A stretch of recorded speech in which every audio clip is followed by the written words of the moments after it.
Salamat po sa pagpunta ng pasyam ni Lolo Mars. Salamat po talaga. Ay, may konti po kaming salo-salo. Kain na po kayo. Sige na po.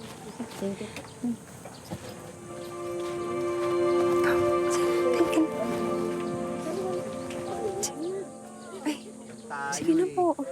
Mayayain po talaga kayo. Sige na po. Kain na po kayo, Mang Baldo. Hershey. Ay, Ariel. Ay, ako. Ang ganda. Ako, salamat. Sana magustuhan ni Lolo Mars. Kay Lolo Mars pala. Oo, pasyam niya ngayon, di ba? Oo. Oo, pasyam. Pasyam. Sorry. Akala mo ba para sa'yo? No? Hindi ah. Bakit? Konti lang. Nakakatawa. Ano lang, natutuwa lang ako. Alam mo, bihira ka lang tumawa, no? Ang pogi mo pala pag nakasmile. Bakit nga ba madalang kang ngumiti?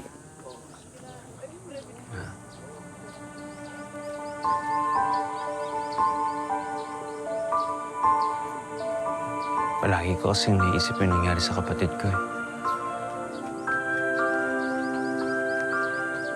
Nagluluksa pa rin ako sa nangyari sa kanya.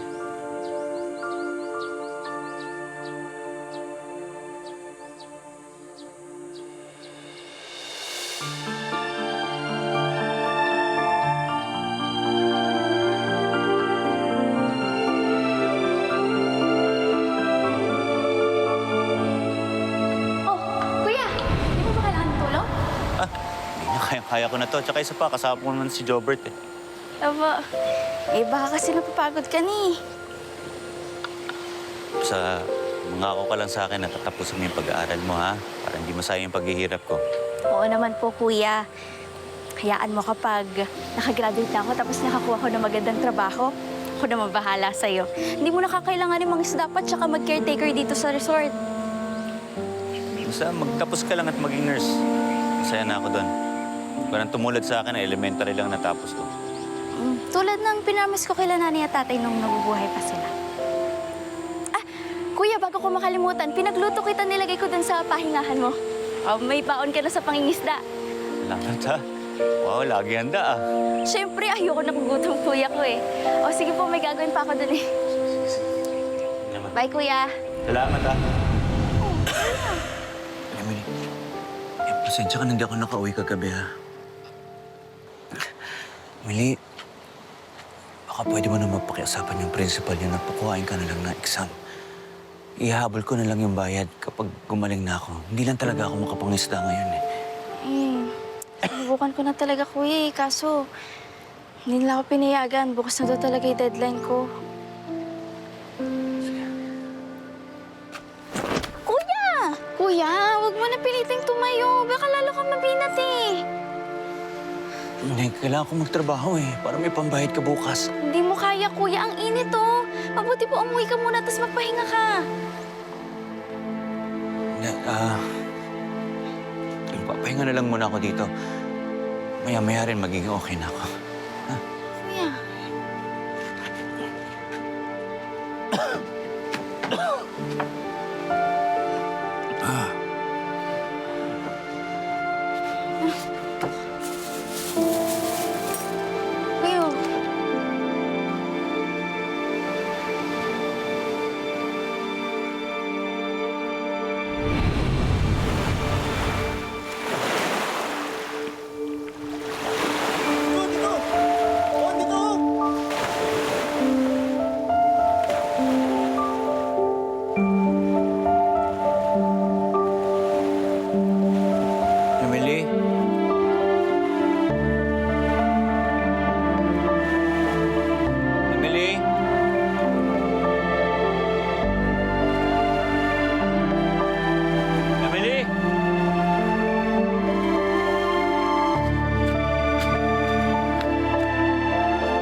mo ba si Emily? Hindi ko po napansin eh.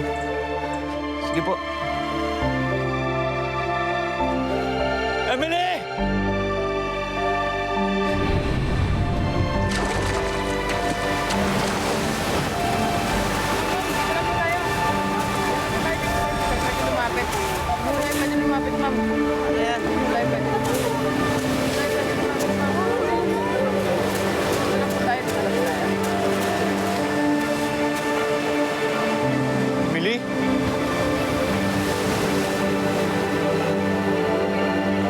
Emily? Emily! Emily! Kapatid ko, Emily! Emily! Emily! Kapatid ko yan! Emily! Emily! Emily!